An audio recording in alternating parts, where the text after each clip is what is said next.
اللهم صل على محمد وآل محمد.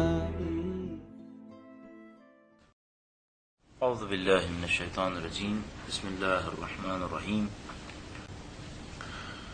ماہ رمضان کے 5ویں دن کی دعا کے لیے ارشاد فرمایا ہے: اللہم اجعلنی فیہ من المستغفرین واجعلنی فیہ من عبادک الصالحین القانتین واجعلنی فیہ من اولیائک المقربین برأفتک یا ارحم الراحمین. سب سے پہلے فرمایا اللہم اجعلنی من المستغفرین، اے پروردگار مجھے اس دن میں استغفار اور توبہ کرنے والوں میں سے قرار فرما. پروردگار عالم کی بہت بڑی صفت ہے کہ پروردگار عالم ستار العیوب ہے، گناہوں پہ پردہ ڈالنے والا ہے. نہ صرف یہ کہ جس وقت انسان گناہ کر رہا ہوتا ہے وہ گناہ پہ پردہ ڈال دیتا ہے، بلکہ گناہ کے بعد بھی انسان کی عزت کو دوسرے انسانوں کے سامنے پامال نہیں ہونے دیتا، اس کی پردہ داری چلتی رہتی ہے. لیکن یہ جو خدا متعال موقع دیتا ہے انسان کو کہ اس کی گناہوں پہ پردہ ڈال دیتا ہے، وہ اس لیے نہیں ہے کہ یہ اور زیادہ جرأت کرے، اور زیادہ ناانصافی کرے، اور زیادہ گناہ کرے. یہ سب پروردگار عالم کا ارادہ شاید اس لیے ہے کہ وہ چاہتا ہے کہ گناہ پہ پردہ پڑا رہے تاکہ شاید توبہ کرنے کے لیے واپس آ جائے. اگر انسان توبہ کرنے کے لیے واپس آ جائے تو اس کو معاشرے میں بے عزتی نہ اٹھانا پڑے، ذلت نہ اٹھانا پڑے.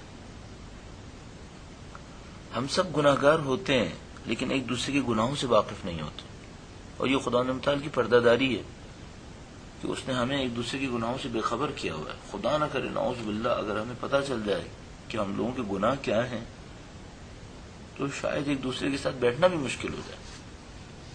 گرچہ شاید ممکن ہے دوسرے کی جس گناہ پر ہم چڑھ کر اس کے ساتھ نہ بیٹھے ہوں اس سے بدتر خود کرتے ہوں، نظام درم برم ہو جائے.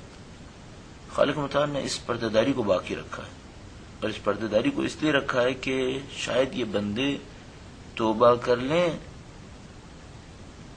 تو ان کی زندگیوں میں خوبصورتی آ جائے، ان کی زندگی میں نکھار آ جائے. خدا متعال کا بخش دینا یہ ہمارے ہاتھ میں ہے، اس معنی میں کہ ہم طلب کریں گے تو خدا متعال نے مغفرت کا وعدہ کیا ہوا ہے. طلب نہیں کریں گے تو ظاہر ایک طرف سے گناہ بھی کریں، دوسری طرف سے مغفرت بھی طلب نہ کریں تو پھر کہاں سے استغفار ہوگی.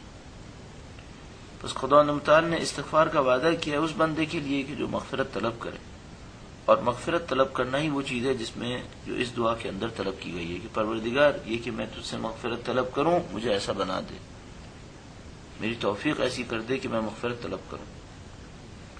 اب مجھے مغفرت طلب کرنے کے لیے اگر توفیق مل جائے اور میں اس کا ارادہ کروں، جیسے کہ خدا متعال نے ماہ مبارک رمضان میں دعوت اسی بات کی دی ہے کہ آؤ میرے بندو اپنے گناہوں کی مغفرت طلب کر لو، اور جبکہ پروردگار عالم نے مجھے اور آپ کو اس سعادت دے دی ہے کہ ماہ مبارک رمضان میں روزہ رکھیں اور اس کی مغفرت کا ارادہ کریں. اب ہمیں عمل کیا انجام دینا ہوگا؟ پہلا عمل اس گناہ کو ترک کرنا ہوگا جس کو خدا نہ کرے مرتکب ہو چکے ہیں اور اب اس کے لیے استغفار کر رہے ہیں. کوئی دنیا کی عدالت بھی اس ملزم کو بخشتی نہیں ہے، چھوڑتی نہیں ہے جو گناہ پہ اصرار کی باتیں کر رہا ہوں. دنیا کی عدالت بھی ہو تو پہلے چاہتی ہے کہ مجرم یا ملزم یہ کہے کہ میں نے غلط کیا تھا، جرم ثابت ہو گیا، مجرم ہے، اب کہے کہ میں نے غلط کیا تھا، تب بات ہوگی کہ وہ بخشیں گے یا نہیں بخشیں گے. ہم اور اب خدا متعال کی بارگاہ کے اندر پہنچے ہوئے ہیں، ماہ مبارک رمضان ہے، اس نے مغفرت کا وعدہ کیا ہوا ہے. پھر مغفرت کب ملے گی؟ پہلا قدم یہ ہے کہ وہ گناہ ترک کریں جو انجام پایا ہے، اس گناہ کی استغفار کریں خدا متعال کے حضور، اس معنی میں کہ مصمم ارادہ کریں کہ خدایا اب وہ گناہ دوبارہ انجام نہیں پائے گا. مصمم ارادے کے ساتھ خدا متعال کے سامنے جائیں کہ پروردگار جو پہلے ہوا وہ غلط ہوا، نہیں ہوگا. اور دوسرا اپنے اندر ایک شرمندگی کا احساس ہونا چاہیے. اگر گناہ ہوا ہے اور غلط ہوا ہے تو شرمندگی تو ہو کہ اے پروردگار میں نادم ہوں، تیری بارگاہ کے اندر میں نے جرأت کی، جو اگر تو مجھے عذاب دے دیتا تو میں سختی میں پھنس جاتا، تو نے تحمل کیا. جیسے کہ ماہ رمضان کی دعاؤں میں سے ایک دعا کے اندر ہے کہ پروردگار تعجب ہے تیرے حلم کے اوپر، تیرے صبر کے اوپر، اس طاقت کے ہوتے ہوئے جو تیرے پاس ہے، جو بے نیازی خدا کے اندر ہے، جو طاقت خدا کے اندر ہے، اس کے ہوتے ہوئے مجھ جیسے حقیر کو ایک گناہ کی سزا دینا تیرے لیے کتنا آسان تھا۔ ایک دفعہ ہم اور آپ کسی نوکر کو بھی سزا دے رہے ہوتے ہیں تو بعض اوقات یہ سوچ رہے ہوتے ہیں اگر اس نے پلٹ کے کچھ کر دیا تو کیا ہوگا۔ جاب سے نکال رہے ہیں، نکالتے نکالتے یہ سوچنا پڑتا ہے کہ یہ چلا گیا تو میرا اپنا کیا ہوگا۔ خدا تو بے نیاز ہے، خدا متعال کے لیے سزا دینا بھی کچھ نہیں ہے، محض ارادہ درکار ہے، اس کے باوجود تحمل فرماتا ہے، حلم اور لطف کرتا ہے بندوں کے اوپر۔ بس پہلی چیز جو مانگی گئی ہے اللہم اجعلنی فیہ من المستغفرین، اے پروردگار مجھے استغفار کرنے والوں میں سے قرار دے۔ شرمندگی کی نشانی کیا ہوگی؟ شرمندگی کی نشانی گریہ ہے۔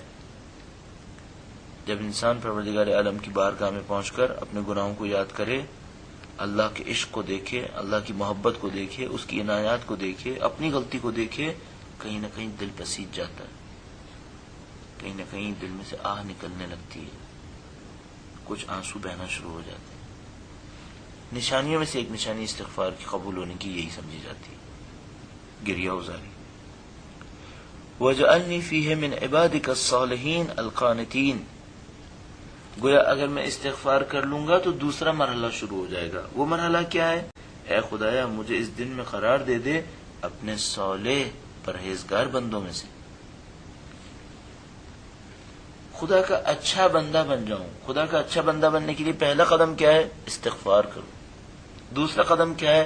اپنی عبادتوں کو مضبوط کروں، اپنی بندگی میں اضافہ کروں۔ عبادت اور بندگی میں تھوڑا سا فرق ہمارے ذہنوں میں ہے، عربی میں تو نہیں ہے، ہمارے ذہنوں میں ہے۔ عبادت ہم سمجھتے ہیں جیسے نماز، روزہ، یہ عبادت ہے۔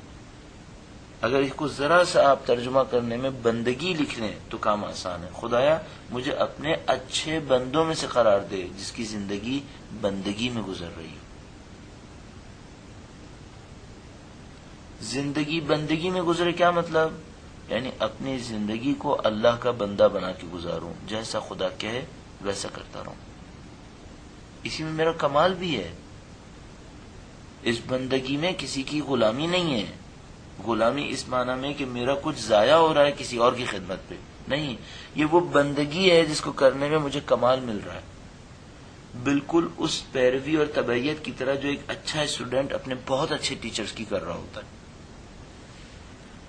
کہ اگر وہ اس وقت کے لیے سن لیتا ہے، سمجھنے کی کوشش کرتا ہے، اپنے ٹیچر سے کچھ سیکھ لیتا ہے، تو اس نے اس کی بات ماننے میں اپنا ارادے کو قربان کیا، لیکن یہ وہ قربانی تھی جس سے اس نے کچھ حاصل کیا۔ میں جانتا ہوں دنیا اللہ کی بنائی ہوئی ہے، خدا متعال اس کائنات کے ایک ایک راز اور اس کی ایک ایک پیچیدگی سے واقف ہے۔ اب اگر مجھ سے کوئی کہتا ہے یہ کام کروں، میں وہ کام کر لوں، اس کا بندہ بن جاؤں، یقیناً میرا فائدہ ہے، یقیناً میرا کمال اسی کے اندر ہے، ورنہ مجھے کیوں کہتا؟ وہ بے نیاز ہے، وہ رحیم ہے، وہ قدیر ہے، وہ علیم ہے، مجھے گمراہ تو نہیں کرے گا نعوذ باللہ۔ مجھ سے اپنے مفادات میں کوئی ایسا کام لے لے جس میں میرا کوئی فائدہ نہیں تھا، اگر وہ بے نیاز ہے تو وہ کیوں کرے گا؟ مجھے کوئی ایسا حکم دے دے جس میں اصل میں میرے لیے کوئی برائی تھی، جب وہ علیم ہے، علم رکھتا ہے، تو وہ کیوں ایسا کوئی بات کرے گا؟ خدا نہ کرے اس نے مجبور ہو کر کوئی حکم دیا ہوگا، جب وہ قدیر ہے، طاقت رکھتا ہے، کوئی اس سے بڑھ کر نہیں ہے، تو وہ مجبور کیوں ہوگا؟ صرف ایک وجہ سمجھ میں آتی ہے، سوائے اس کے کہ اس کے حکم میں میرا فائدہ ہے، اور کوئی وجہ نہیں ہے یہاں پر۔ اگر ایسا ہے تو میں اچھا بندہ کیوں نہ بنوں؟ اس بندگی میں کس کا فائدہ ہے؟ لہذا فرما رہے ہیں خدایا مجھے اس دن میں اپنے اچھے بندوں میں سے، صالح بندوں میں سے قرار دے، قانت عبادت گزاروں میں سے قرار دے۔ اس کا پہلا مرحلہ کیا ہے؟ پہلا مرحلہ استغفار ہے۔ پہلے استغفار کرے گا، اچھے اور صالح بندوں میں شمار ہوگا، پرہیزگار بندوں میں شمار ہوگا۔ یہاں پر ایک اور توجہ بھی دیں، مجھے کہ صالح بندہ بنائے، نہیں کہ ایک عمل صالح کروائے۔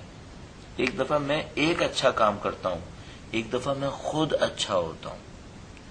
خود اچھا ہونے کا مطلب یہ پوری زندگی میں اچھا کام کر رہا ہوں، ایک عمل صالح کافی نہیں ہے۔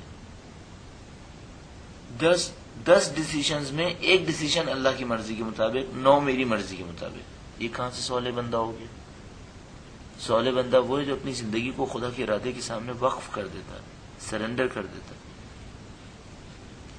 اللہ وجعلنی فیہ من عبادک الصالحین القانتین وجعلنی فیہ من اولیائک المقربین، اور اے خدایا اس دن میں مجھے اپنے مقرب اولیاء میں سے قرار دے دے۔ مقرب اولیاء یعنی وہ اللہ کے چاہنے والے جو اللہ سے بہت نزدیک ہیں۔